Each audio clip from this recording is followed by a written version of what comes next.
Hello and welcome to How Very Hannah, my podcast. My name is Hannah Lowther. If you're new here, actually, I feel like I haven't done a reintroduction in a while. If you are new here, my name is Hannah Lowther. I am a musical theatre performer / content creator / podcaster / author, apparently.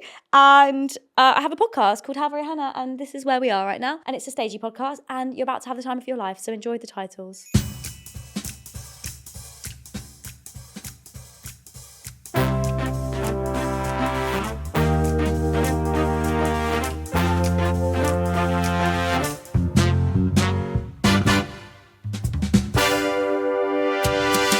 Once upon a time, there was a stagey girl with a big dream. She hoped, dreamed, and prayed to work at Tesco. Wait, someone's written this script wrong. Can we get a redo? Take two. I dreamed a dream that one day I would hit the stage. And so it seems that dream has come true. Whoa, whoa. Oh my God, you guys, it's really happening. My life has been changed for the better, and I'm seizing the day and spinning into the spotlight. How very slay, it's giving queen. How very cringe, get out my scene. It's beginner's call, the stage is set for me. How very Hannah, how very Hannah, how very Hannah, that's the name for my podcast show and your front row. So how very Hannah, hit the lights. How very Hannah, that's too bright. How very Hannah, that was alright. How very Hannah. Change, okay, it's my podcast show. Let's go. That was my theme song, How Very Hannah, boom, boom. And when I do my live show on the 24th of May at the Garrick Theatre, you bet that's going to be coming out with maybe a little couple of extra verses in there.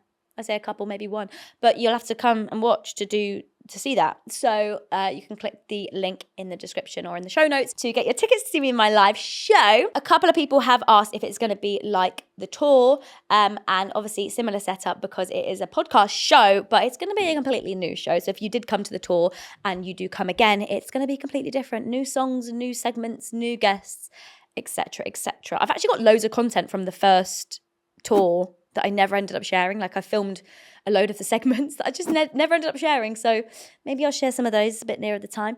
What else was I going to say? My guest for today. This is my first legally guest. Woo! You've probably seen from the title of the video and the thumbnail.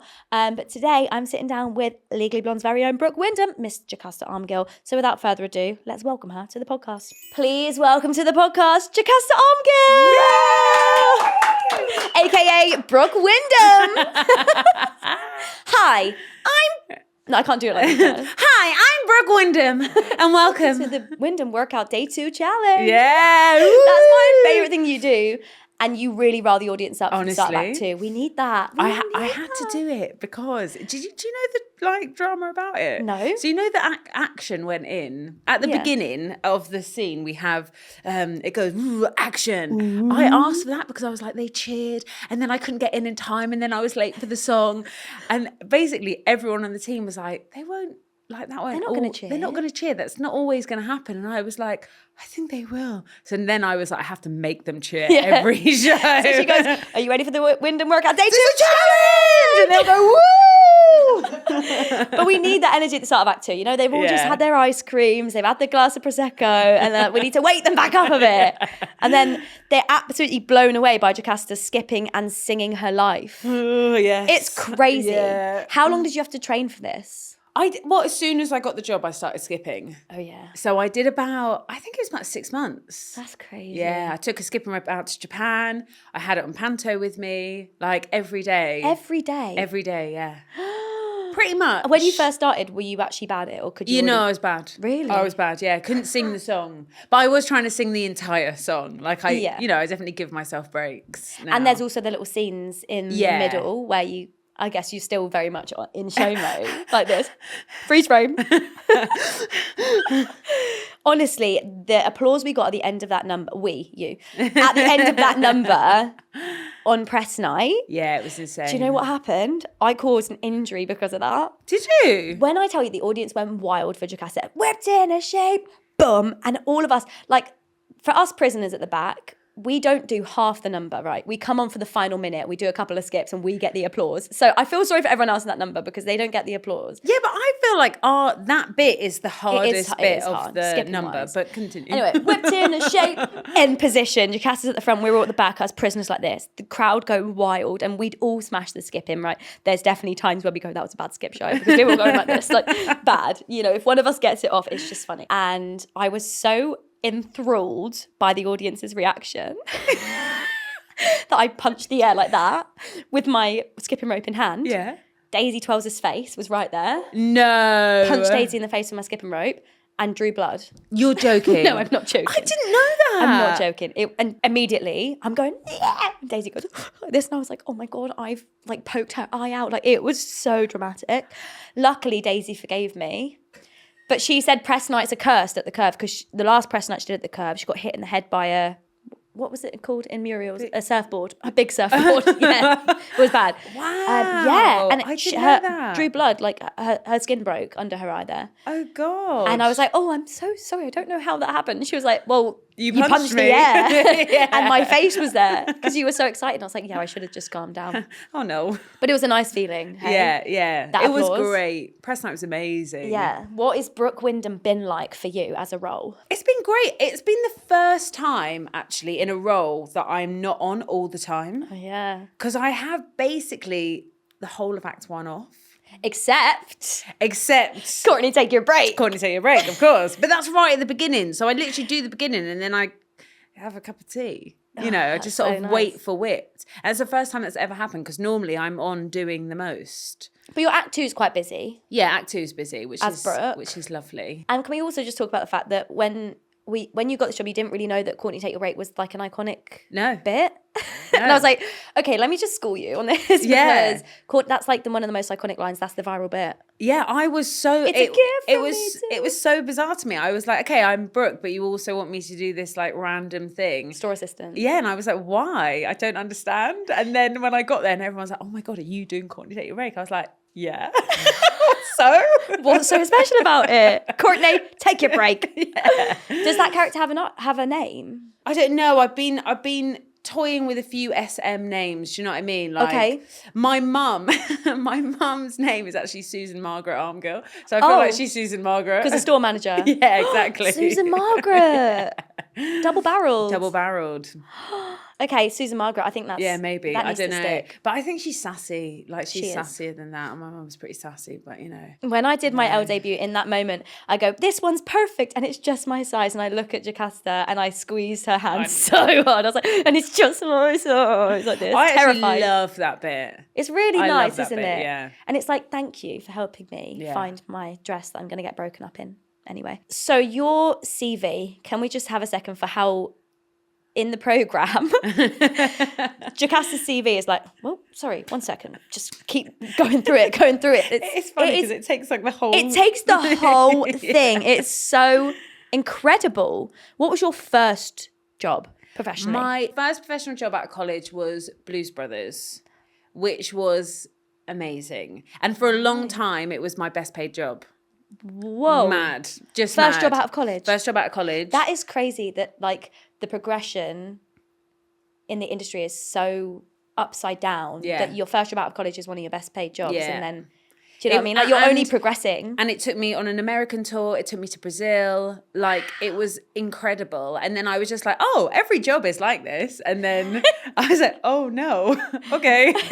Humbled. Yeah. But yeah, that was, and I stayed on it for a long time because it just kept going to cool places. Yeah. So I was like, why not? I kind of got a lot of travel out of my system. Yeah. And I think I learned how to sustain my voice on that job, which was quite a blessing. Yeah, because that's not really something at drama school that you learn, you know? It's like you learn to sing and you learn the skills, but actually sustaining it and looking after your voice, you kind of learn as you go. Yeah, because we had no cover. There was 3 girls, the 2 Blues Brothers, and then the Blues Brothers had a cover and we didn't. Right. And we were singing soul, like we were singing Aretha Franklin. So you didn't have covers? No.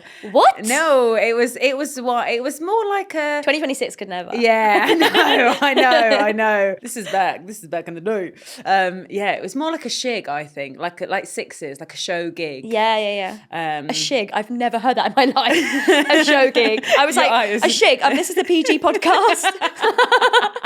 A show gig. Like a show gig. I love that. It is a show, but it's kind of, I think 6 is a shig, you know? Yeah. It's like... This is such a crazy shig. Yeah, like, it's kind of straight through, and it's like, you sing along to it, and it's, you know, I was singing like Respect, Think, Shake a Tail Feather, like all these massive soul songs, and I was like, okay. Yeah, and you can't go off. No.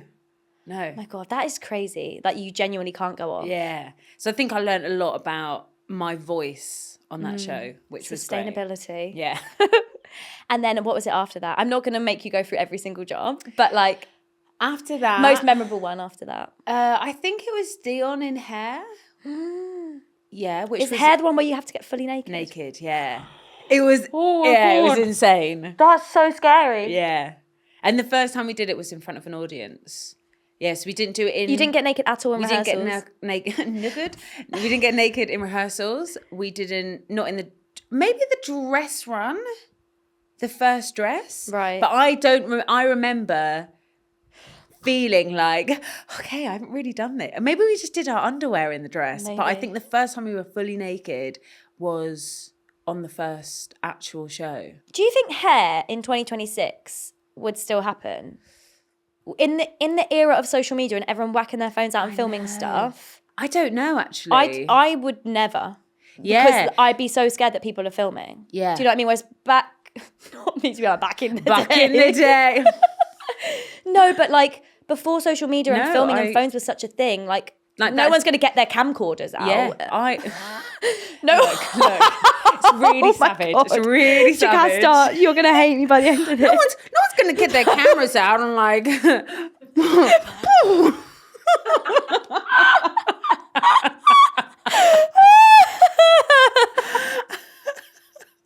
No, but it's Hold on. Hold that pose. This is like a puff of smoke. I'm like, oh, someone's taking a picture. Back in your day. Hold it, best this friend. is- What a picture. No, sorry, that's actually bullying. No, but truly. No, it wasn't even something that entered our mind. Yeah. Like, so I just... So people would be taking photos of that. Whereas now, every day in the show, I'm like, do you remember in Southend? And I was like, there's a man filming in the second row. And he had a phone in his pocket here and his whole body was like angled towards the stage. And I think that was because he was maybe quite old and he was just kind of like sitting like this, like leaning. And I was stood there in that bunny costume and I thought, he's filming me and this is going to go online. And so I told them, I was like, can you please ask them to tell front of house? They're like, and then I felt bad because I thought, actually, he's probably not. If he's not, yeah. And then front of house is going to be like, excuse me. But it's because it happens so much. It does. I think it does. In 6, we used to have like hand signals. Really? Off stage, because obviously we don't really leave the stage. We'd be like, I think 5 was in the top, 3 was in the middle, and 1 was in the stalls. Oh, wow. A bit random. But if we saw some film, we'd be like this, to side of stage, and they'd be like, yeah. And then they'd go front of house and they'd get someone to stop it. God. I used to think I could like spot it a mile off and then I'd see the bootleg online. I'm like, well, when did they do that then? I missed it. There's a whole bootleg of Legally Blonde on TikTok already. I know. You're on TikTok? I am on TikTok. Do you know what happened recently? It was World Theatre Day. For context, we're filming this like the week after World Theatre Day, but it'll be coming out a bit later. And Jocasta... I just want to say, TikTok isn't my platform, okay? Yeah, but you are good at it.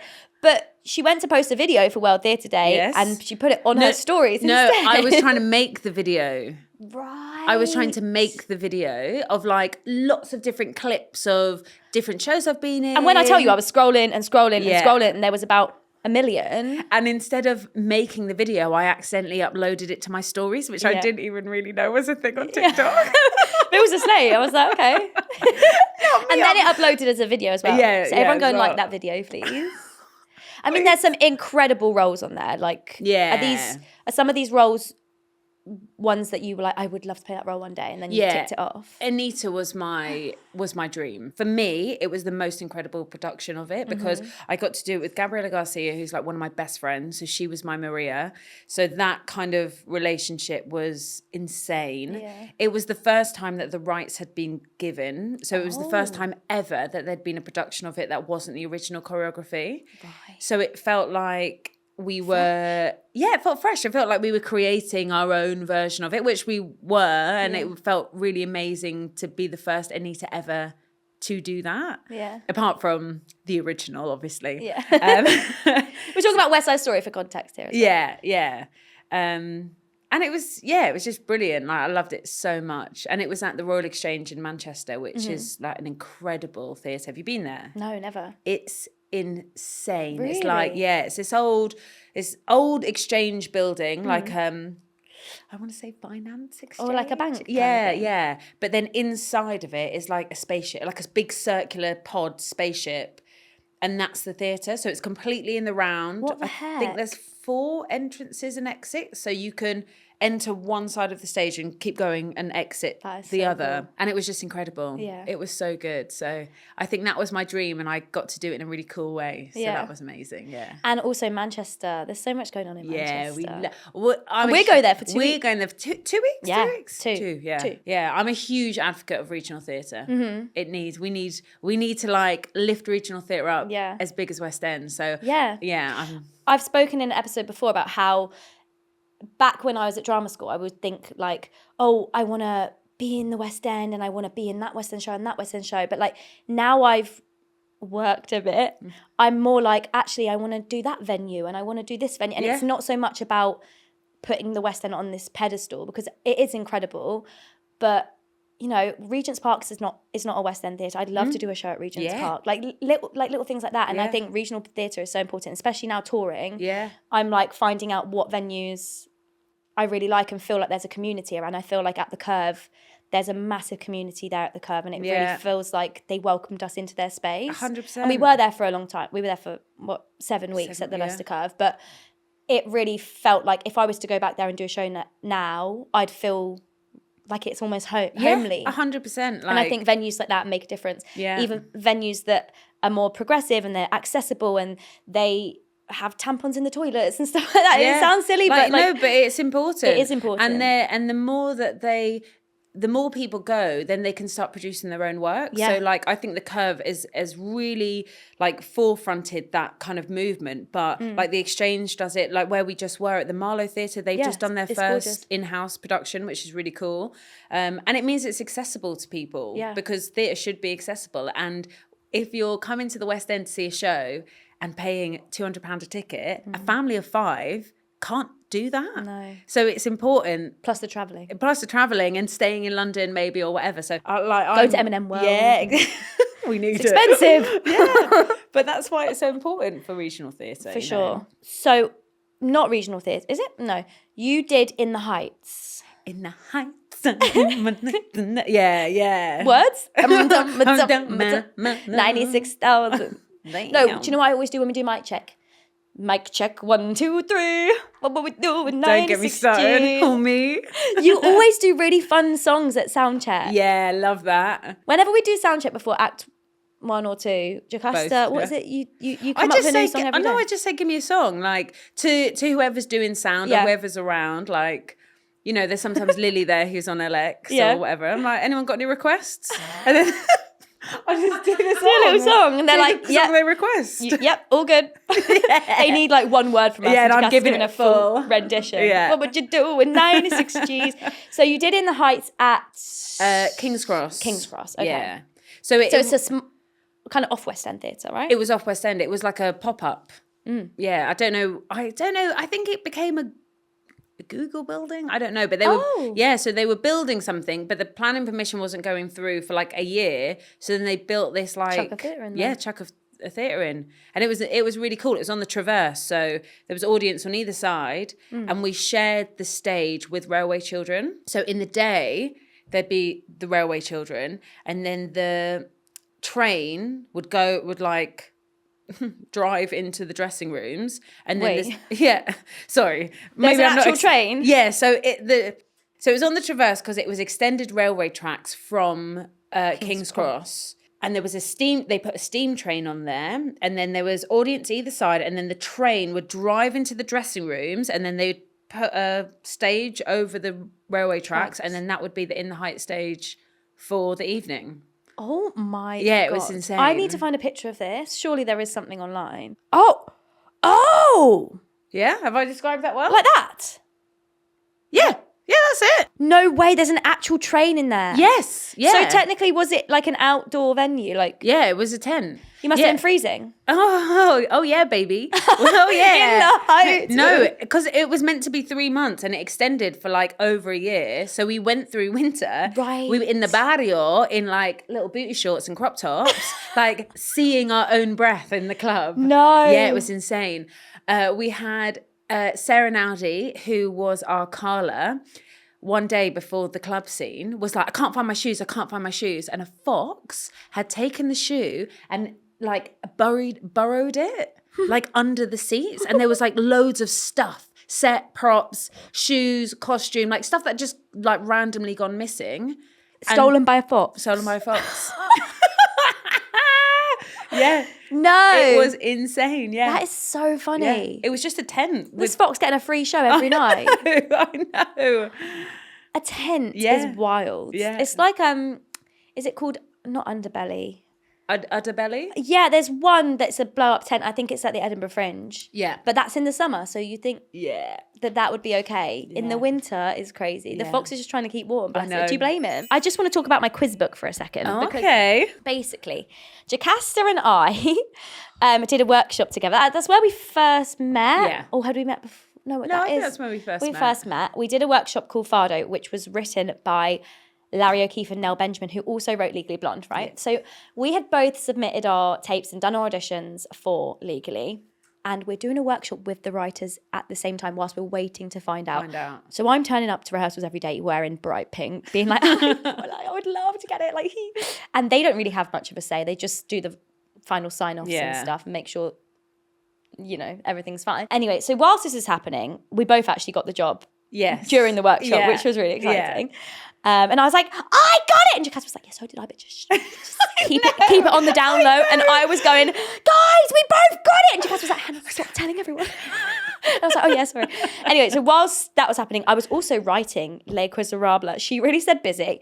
And there's obviously sections in the book, which you guys know about, that are about loads of different shows. We've got West Side Story. We've got Grease. Jocasta was in Grease. I think we did Dreamgirls as well. Dreamgirls, Jocasta, Dreamgirls. And I was like, if you're really familiar with any of these shows, can I just check that these questions are good? Like, can you, as someone who's been in the show, can you tell me if these questions are good? And so Jocasta helped me with some of these. And I feel like there was definitely some where you were like, no, that one doesn't make sense. And I'm like, okay, cool, we'll change it. Yeah. So I should really give you a credit in this. Well, I tell everyone that I helped you. I'm like, oh yeah, that's an amazing book. I really helped with that. Yeah, I actually helped in a couple of sections. So I'm going to quiz you on the Superfan. God. Okay. Because you technically helped. Of the 11 Oscars, this is West Side Story. Of the 11 Oscars the 1961 movie version was nominated for, how many did it win? It's high. I want to say like 10. I don't know. 10. Is it 10? It's 10. Yeah. I had to check. What is the name of Riff's lieutenant? Diesel? Yeah. Which, this is more about the 2021 movie. Which, did you enjoy that movie, by the way? I did enjoy it. I did enjoy it. I thought you said I didn't. I was like, oh no. Cut. Which actress/dancer who rose to fame on an American reality show played Velma in the 2021 Steven Spielberg movie version of West Side Story? I say reality show, she's from Dance Moms. I don't know. Maddie Ziegler. Did she? Yeah. What establishment does Doc own? Pharmacy. Yeah, a drugstore. A drugstore. Which actress played Anita? Most of us like in the Royal Exchange. 2019 Royal Exchange. Which actress played Anita in the original 1961 movie and Valentina in the 2021 version? It was Cheetah, no? Cheetah Rivera?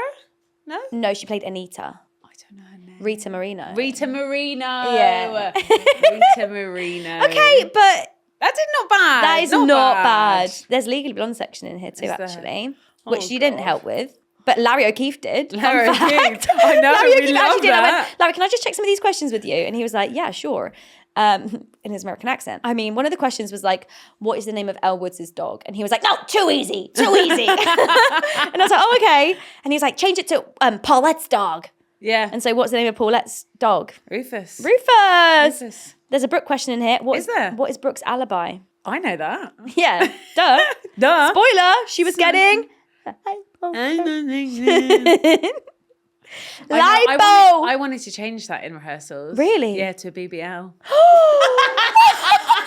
And did they say we respectfully decline your request? Yeah, they were like, I think more people know lipo. I was like, I don't know. BBL, it would be very I think current. it'd be great. Very current. It really would. I was like, she's got a big bottom, guys. Let's utilise it. I was getting a BBL. I was getting a BBL. Look. Yeah. BBL. It's harder in an American accent. Yeah. BBL. BBL. BBL. I was getting a BBL. BBL. What? A BBL. In that scene where Brooke and Elle are through the glass, it's actually one of my favourite scenes, me I think. too. Because also sometimes there's one line I always forget that everyone has their secrets.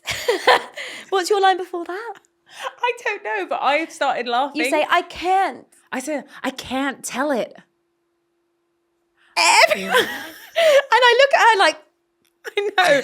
But through the glass. I think sometimes on the bit as well, when you're like, look at me, not calling you out. I think you also forget this bit. You know, when you're like, I knew I recognised you from your mugshot. Oh yeah, because it's changed from in the script. From the script. So now and they never officially told me the change. No, no tea. No. But we figured it out. Yeah. It goes, no, I can't remember. But I've started laughing now to like cover it if it does. Yeah. You go, I knew I recognised your mugshot. No, it's me again. I knew I recognised your mugshot. Your videos got me in shape to it. Yeah, because I leave a bit of a gap there. Yeah. That's a choice. That's an artistic choice. It is. That's my fault as well. I'm obviously a nightmare in rehearsals. No, you're not. Can we change this? And can we do this actually? Yeah, but we're doing a new version of the show. So actually, some of the stuff that people had suggested, they've actually been like, yeah, that's a really good idea, and taking it on. So like, it makes sense. Yeah. It makes sense. And we're modernising the show. Yeah. In a way that's not... Do you remember when... Emmett walks into the Elle's dorm in Chip and he goes, hello, kitty. Yeah. Guys, I put my... And they were like, oh, Hello Kitty feels a bit dated because in the original show, she had Hello Kitty stuff all over her dorm and obviously we're not doing that. And so they were like, that feels a bit dated. And I was like, la boo boo. I put my hand and went, hello, la boo boo. And they were all like, no. And I think it was the first time I put my hand up in rehearsals and I was literally like, okay. No worries, I'm never doing that again. I was like, la boo boo. And they were like, no. But Nikolai is good. Like, he always takes... he will take it on and be like, interesting suggestion. And I'm going to pocket that and never revisit it because it was awful. That's why I love him, because I'm always like, and what about this? And he's like, oh, maybe. But no, he always comes through with the good ideas, to be fair. Right, we've got a confession from a drama queen. Confessions of a drama queen. I've got my bass notes today. She's giving alto. So we have a listener confession here, and we're just going to give them some friendly neighbourhood advice. It says, Hannah, help. I've just had my mid-rear. Right. BBL. I've just had my mid-year review with one of our coaches, and they said I was very watchable but hard to cast. And I've been rotating that sentence in my brain ever since. I don't know if it's a compliment or a warning or both. I'm too embarrassed to go back and ask her to explain it, so naturally I've come to you, lol, sorry. Is hard to cast basically code for something I should be worried about? Ooh. That's a tricky one. Very watchable, but hard to cast. My initial thought is if someone's saying that, they maybe mean you've got a very specific casting bracket. So I wouldn't say hard to cast. I would just say like, if you're going to cast lazy, then... Yeah. But I don't think that's such a bad thing though. Like if you've got a niche, then when that niche comes up, you will book the job. Mm-hmm. Let's hope. Fingers crossed. Yeah. You've obviously got the talent because you're watchable. But being hard to cast, I think that's a tricky one, because also like I think sometimes drama school can often like churn out, that's probably a horrible way to put it, but can churn out people who all look the same, all dance the same, all behave the same. And technically people will be like, oh, easy to cast because you fit a certain bracket. Yeah. But actually, that's not always a good thing. No. And so hard to cast is actually maybe a compliment, because it's like, you're not like your peers, or you bring something else to the table. And actually, I do think things are changing, because like when I was in college, I never would have thought I would be a Brooke Wyndham, like ever. So... If that casting was coming up, they'd be like, oh, you'd be hard to cast in that. But which is crazy. Yeah. In 2026, I think being hard to cast isn't Yeah, a bad thing, and actually it's really outdated because I think so. you know, you're seeing casts come out for shows that aren't what they would have traditionally gone for. Exactly. And I think that's amazing. Yeah, to it's a see good that thing. representation on stage. Yeah. And I mean, obviously our production of Legally Blonde is set in current day, and it's representative of people you see in the current day. 100%. So I think maybe that's a good thing. Yeah. That's really interesting that you would have always thought that you're not a Brooke Wyndham. Never. I was very lucky and got Nick and I basically said, we're doing Legally Blonde and I'm thinking of you for this. Yeah. Which came through my agent. And I was like, Brooke, no. I just never thought it was for me. And even when I then the audition came through, I was like, are you guys sure? Like, I don't know what you're sort of thinking, but that is my dated brain maybe. Yeah, but it's what's been drilled into society, isn't it? But actually, and that's what I've loved about it so much, is being like, okay, I'm not, traditionally, she was low rise trousers, like Sporty Spice. Yeah, vibes. exactly. Yeah, and I'm just not giving that. But when I am tell you, fit, like I am a fit person. I was just going to say that, like you are the strongest person I know, like physically. Like we're in warm up, we do push ups every day in warm up. I say we, I mean everyone else, and I'm going ooh like this, and like you're so strong. Yeah. And like even to be able to skip and sing for one count of 8 takes it out of me. And you finish that number and you're like not even out of breath. Yeah. Like I think that's incredible. I put a lot of work into it, and I've always liked being like that. Like I've always liked the gym. I've always liked kind of like lifting quite heavy, but I've never, but you have those body. Me like, yes, same. Yeah, same. I get it. But you have those body, perceptions in your mind, and we all are hard on ourselves sometimes, but I thought this is my opportunity actually to show that fitness comes in all shapes and sizes, and look at the Olympics, like it is a variety of bodies, and all of them are Olympic athletes. Not that I'm comparing myself to an Olympic athlete. No. What is happening? I'd like to see an Olympic athlete do whipped into shape. Yeah, sorry. but it's like, okay, actually, let's do this. Let's represent, different body types. And so I thought it was a good opportunity. So definitely. And also I think as a society, we've just been fed by media our whole lives that everyone looks, or like the standard look is a certain way. Yeah. All you need to do is go to a local spa and you see all the different bodies and you see actual real life people existing. And it's like what we see online in the papers. Do people read papers still? In the press, that is not actually representative of the people that we have in society. So when they say, oh, the standard size is this size or not, like that's not true. It's not true. Yeah, absolutely. It's crazy. Yeah. I love your Brooke. Thank you. I can't picture it. I can't picture it any other way. Thank you. She's strong. She's strong. I'm quite lucky because the designers, like, Tom. Oh, the costume design. Oh, just love I know. I love him so much. Like, and he was so on board with me being like, I don't want to hide my body. I don't want you to think that because I'm not a size 8 or 10 even that I want to hide. Like I love my body, and I think I want people to sit out there and look at me and think, oh my God, that's incredible. We're the same size and look what she's doing. So I'm excited about that. You love your body and we love your body. When Jocasta walked into our dressing room, I think it's in the vlog. I think it's in my vlog. Is it? When you come into the dressing room for the first time in your costume, we all go, ooh! I think I said, have you got hip pads in? Because your hips look incredible. And you were like, no, this is all natural. I was like, oh my God. Me, baby. A girl can dream. A girl can dream of having that body. Wow. So answer to the confession. Sorry, we went on a tangent. Yeah. Answer to the confession would be, take it as a compliment. Yeah. It's not a warning. Don't change anything about yourself just to fit whatever mold you think you need to fit. If you're watchable, then you've obviously got talent. You've obviously got that spark. And the right casting director for the right role will see that. Yeah. And you're going to thrive. It's not like a special code. Hard to cast is not like a special code in the industry that's like, oh yeah, they're quite hard to cast. No. I'd say hard to cast is if you're like nasty. Yeah, Do you know what I mean? Like, if you're a nasty person but you're talented, difficult to cast. Yeah, exactly. Quite difficult because I want to cast them because they're good, but they're actually a horrible person. Do you know what I mean? Like, I'd say that's more actually being hard. So embrace it. Embrace whatever you bring to the table. Yes. Being you is your superpower. Yeah. Right? Yeah. Yes. Put that on a postcard. Yes. Please get that on a t-shirt. Yes. Guess the tune. Somewhere over the rainbow.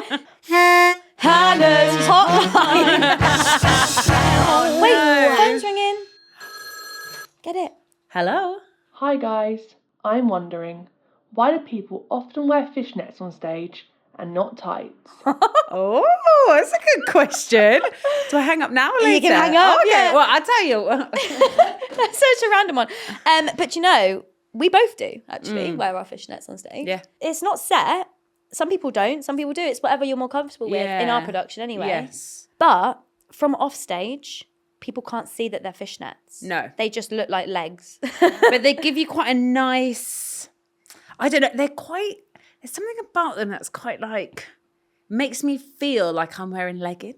Yeah, I know what you mean. Do you know what I mean? They're quite thick, even though they're holy. Yeah. They're holy, so you can still breathe, but they're thick. Remy and Rosanna both don't wear any type of tights. Really? At all, yeah. And I straight away was like, chafe. Yeah. Give me some tights, please. Yeah. But also, I just feel way more comfortable on stage in tights. Yeah, me too. I just feel like way more secure, way more like, even if I've got shorts on or hot pants or whatever under my skirts, which we all do, with tights on, it's just like that extra layer. Little something. I think they create a nice line as well. Yeah. Like They kind of pull everything together. and sometimes like it gives it a very even tone. Mm-hmm. Yeah, and I've got bruises all over my legs. Yeah. Oh, it's kind of gone down now. I've got like massive life happens, bruise you get there. bruises. Fell in a swimming pool. Oh yeah, then you have to shave your legs. Yeah. God, imagine not wearing tights. Well, I guess you don't have to shave your legs, but if you didn't wear tights in the show, They must have. Yeah, laser. You knew what I meant though, yeah, didn't you? I did. Because no, I wouldn't be doing that every week or every day. So I like to wear tights, but it's not like I think the team are really good at letting us pick. Yeah. Some people do, some people don't. Yeah. And you have to be quite careful because under the lights are so bright sometimes that if you pick a shade that under a normal light is your colour, under the bright light, sometimes you can have what I like to call dead leg. Where you just look like there's no blood. Corpse. Yeah, of course. No blood flow to the legs. So sometimes you have to go like a slightly richer shade or a slightly like orangier shade. Yeah. So that Mine are a bit orange. Yeah, under the lights it works. Yeah. Yeah. Yeah. And Keris, who's our MD, who sits at the very front most of the time, who's at the very front and is like at leg, feet, calf height. Yeah. She was on stage once and she was like, I didn't know you wore those. And I went, yeah. And she said, I've never seen them. And she sits in front of the front row, down on the floor. So if she's never seen them, then I don't think anyone's seeing. Unless, but I don't care if they do see, to be honest. No, I don't. Yeah, and the fishnet allows a little bit of actual leg to come through.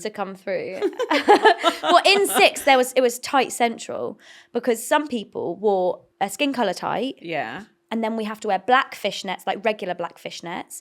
And then we had to wear the wide fishnets with little gemstones on. Oh. So like 3 pairs of tights is crazy. Oh, that's a lot. And then if you think about it, you've got 3 pairs of tights. You've got not mic pants, but your in-ear pants. Yeah. And your actual pants and your leotard. You've got 6 layers on the crotch. It's a lot. That's a lot. We used to do that in Need a bit Dreamgirls. of breathing going on down there. Yeah, we did that in Dreamgirls. So we had tights on and fishnets. And then for certain numbers, so for like One Night Only, for Love Love You Baby, we'd have on another pair of fishnets with the gemstones on. But they would be different patterns. Yeah. So I think One Night Only was like just like lots of gems. And Love Love You Baby was like gems down the back of the leg. Oh my God. So you'd have to get them on and off In a quick change without like ripping all the gems off, because the wardrobe team then have to like hot glue them on individually the next day. Changing tights in a quick change should be illegal. Yeah, it's a I'm nightmare. sorry. It's Yeah. not, especially fishnets. Yeah. You've got your toe going through the knee hole and stuff. It's not fun. So Dreamgirls. Yes. Did you do Dreamgirls with Amber Riley? Yes. Yeah. That's crazy. Yeah. Original cast. Obviously not just Amber Riley. Yeah. Original cast. So was it the UK? UK. No. It was at the Savoy. Whoa. Yeah, it was the first time Dreamgirls had ever been done in the West End, I think. I think I saw that. I really hope that's fact. I saw that. Yeah. Did you? Yeah. At the Savoy. Yeah, it was amazing. Oh my Yeah. God, I must have seen you. Yeah. Probably. Yeah, I was Was that before or after Legally Blonde at the Savoy? That was after. Mm-hmm. It was my first like black show with like a predominantly melanated cast, which was amazing. Just because I'd never been in that, up until then, I'd never been in a situation where there was more melanated people than not. Yeah. You know, before it was either Hairspray, which was like, we were kept really separate, which was so weird. Or That's crazy. I was just like, this is amazing. Like, this is Yeah. really cool. And it was brilliant. I was first covered Dina and I was on loads. It was so fun. It was great. Jocasta. Yeah. And did you do it with Karen? Our Paulette? Yes. Yeah. She was in that production as well? Yeah. So Karen was on one of the Effies. So there was 3 Effie covers in the building. Right. That were all off stage. That is wild. Yeah. So you had Amber Riley as Effie. Mm-hmm. We had Karen, Ruth, and Marisha. Yeah. And they were all off-stage covers for Effie. Off-stage covers. And then we also had Candice, who was on stage, ensemble, who was a 4th cover Effie. And did she go on? Did she go? I think she 4th cover. did. I think she did once. That is Yeah. kind of crazy. There was Effies everywhere. And it is a big track in the show, Yeah. right? Do you think Yeah. it's as big a track as Elle, for example? I think it's slightly no. In terms of like how much stage time and how much vocal? No, not in terms of stage time. Because it's quite shared with Dina. Dina's got a lot of scenes with Curtis. Yeah. There's like the whole Laurel and Jimmy line. So there is time. There's more time, I think, for Effie to go off stage. But I think the sings are slightly higher, I Yeah. want to say. And more of like a power. Yeah. belt. Like she has to be that from the get-go. Yeah. From Move. She's giving it move. You know, she's giving it like beans, you know. Yeah. Whereas, I don't know, I think, although, I mean, Elle is big. Elle is Yeah. big. Well, I was just thinking, like, to have 3 off-stage covers, like a standby, Yeah.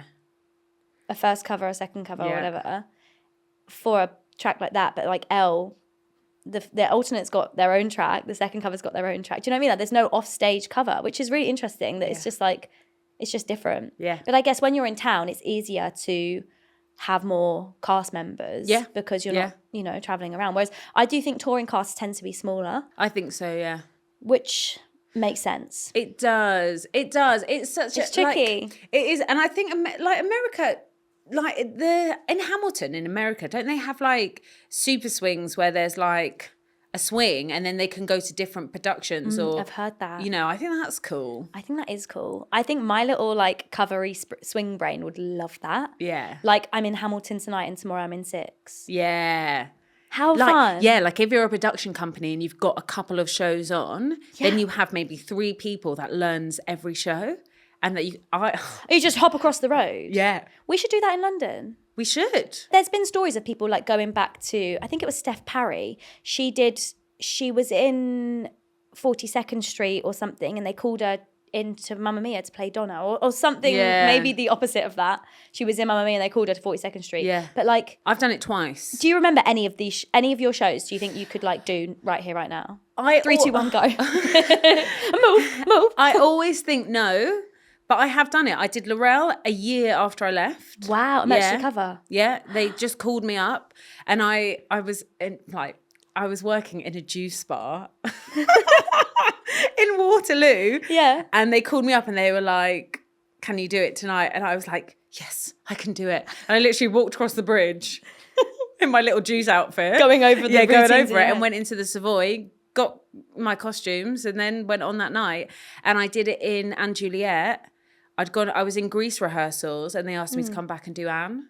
So that's the first time I met Aaron, who's our dance captain on Legally Blonde. And so I was like giving it Rizzo in the day, and then I went back and I did Anne. That is amazing. Yeah. To have that like capacity in your brain to like remember these things. I think if I got called back to 6 today, what's the time? Yeah, it's 1 o'clock. I'd be ready for an 8 p.m. show for sure. Because they'd have to dig my costume from somewhere.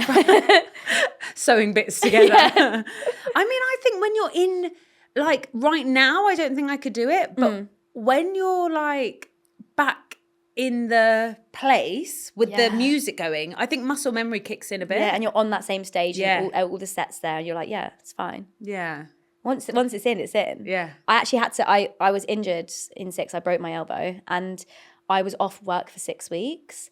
And I've never been so nervous than when I went back after that 6 weeks, which is weird because like it was in there and I'd gone over the show loads of times when I was off, but I was so nervous to go back. But as soon as I did it, it was absolutely fine. Yeah. And also you realise it's not actually that deep. Like if there's a couple of little lines here and there that you paraphrase a bit, or, you know, I think I forgot one, say, oh, well, in the bows or something. And like, it's not that deep. It's not deep. It's and actually, when you're there saving the day, you're like, they'll get what they're giving. Yeah, they get what they're giving. And everyone will cheer at the end. Yeah. And you'll get all the glory whether it was good or not. So because you saved the show from being cancelled, which is crazy. It is crazy. I loved it. It's so exciting, isn't it? I do think like you've covered obviously lots too, but like covering is so rewarding in that way.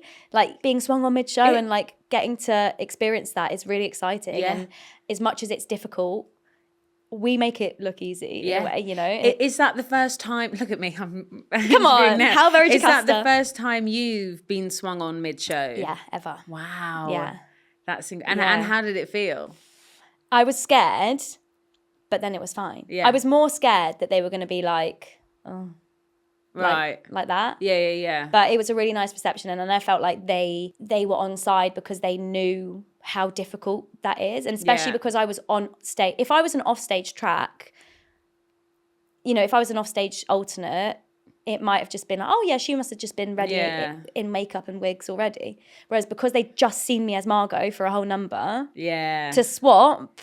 But they're on your side, aren't they? They love it. Like they were on side, and it was really nice. And obviously, it's never in like the best circumstances because you never want to wish ill upon anyone. But it felt really rewarding, and like I always deep down wished in 6 that I got the chance to be swung on mid-show, because obviously we were just in the dressing room. So there were lots of times where I was literally sitting in the dressing room like, oh. Yeah. And I loved being an alternate in 6, but I loved being on stage. I loved doing the show. And those weeks where I didn't do the show at all, I just thought, what am I doing in my life? Yeah. And as much as like I'm living the dream, and there's so many people that would love to be even doing it once a week or doing it however, I just would sit in the dressing room and just be like, I just want to do it. Like I want to do the show and I want to feel that buzz. And it's like doing a day of work when you actually turn up, do warm up, and then sit in the dressing room for 3 hours. It was really hard for me mentally. Yeah. It is tricky. That is tricky. I've never done that. No. And I don't know how I would deal with that. I think that is tricky. I found it hard to like get into routines because I'd find out that I wasn't on that day, and then I'd do warm up, I'd go and sit and work, and I'd sit and eat loads of sweets, and I'd chat with the girls, and I'd have all these plans about all these stuff I was going to do, and I was going to film this, and I was going to catch up on this episode, and I was going to do X, Y, Z, and then just not end up, just sit chatting with the girls, and then the show would go past. Home, and I'm like, and that's my day's work, and it just felt weird. And I used to get comments on TikTok, it's like, do you get paid for that? And I'm like, I don't know why, because I don't do but I do know why, obviously, because it is a tough job, and like to be able to just mid-show switch it on is hard, and not everyone can do that. But I remember I used to feel really guilty. Like if I'd done a whole week and not been on stage at all, or even just once, I'd be like, I didn't earn my paycheck this week, even though I did. Like that's the job. Yeah, I think offstage swings and offstage like alternates, like you have to have a special brain for that. Yeah. I need to be on stage. I love it. And so do I think. I was thinking that the other day, like what if they tried to like make me an offstage standby or offstage alternate for Elle, and I would be like, no, you can't take Margot from me, please, because I just want to be on stage. Yeah. We just love it. We just love it so much. Little gremlins. I just love it all the time. But that's happened to me once. An really? On stage switch? Wait, an on stage, like gone on swap in the show. It was in Anne Juliet, and I was second cover Anne. So you were on for I was on for my normal track. Lady yeah. Capulet, giving it beans. Do you know what I mean? Just still a fairly big track. Yeah, it's a big track. Yeah. You know, it's great. I do all the things. And Cassie Jansen had not been off. Yeah. We were like well into the gig now. Like Yeah. we were into, I think she was like the last person to go off. And it was a double show day. And in the matinee, Kirsty hurt her knee, I think, or ankle or something. And she went off for the second show. And that's the first cover, is it? And that's the first cover, Anne. And then in the show, towards, like, in the middle of the first act, Cassidy hurt herself and she had to go off. And everyone lost their mind. And I just remember being stood, like, static, like, very static, because she hadn't been off and she was, like, solid. Yeah. And everyone was like, Jocasta, I think this is it. I think you're going on. And I was like, shush. Like, I shushed everyone. Yeah. And until she actually said the words, I was like, I can't put my brain there and I can't put my nervous system there. Yeah. Like, I have to just wait until she makes the decision. Yeah. And then she did it. And I remember grabbing Ollie Thompson, running up to my dressing room and being like, we need to run this scene, we need to run this scene, we need to run this scene, whilst I was getting changed and people were like doing my wigs and whatever. Oh my God. And that was the first time I went on for Anne. And it was... exhilarating. It was exhilarating. And I felt really, like, Kirsty Skivenson was a good friend of mine. Like, she's great. And I felt really bad for her because she was the first cover and she went off in the matinee. I know. But I was like, oh my God, this is amazing. Yeah, it is. It's incredible. Yeah. And it makes you feel so proud of yourself that like you managed to hold it together and still put on a good show. And I did that. Yeah. You know, it was cool. Yeah, it's like an adrenaline rush that you can't explain. Yeah. Unless someone else has done it, obviously. I've absolutely loved having you on. Thanks for joining me on the pod. Yes. You can follow Jocasta on Instagram and TikTok. Yes, and TikTok. we'll leave her ats on the screen if you're watching, and if you're listening, then too bad. And it'll be in the show notes. That's it. You can get tickets to my live show at the Garrick on the 24th of May. It's going to be very exciting for one night only in the West End. Make sure to like, comment, subscribe, and follow us wherever you get your podcasts. And I will see you next week. Bye.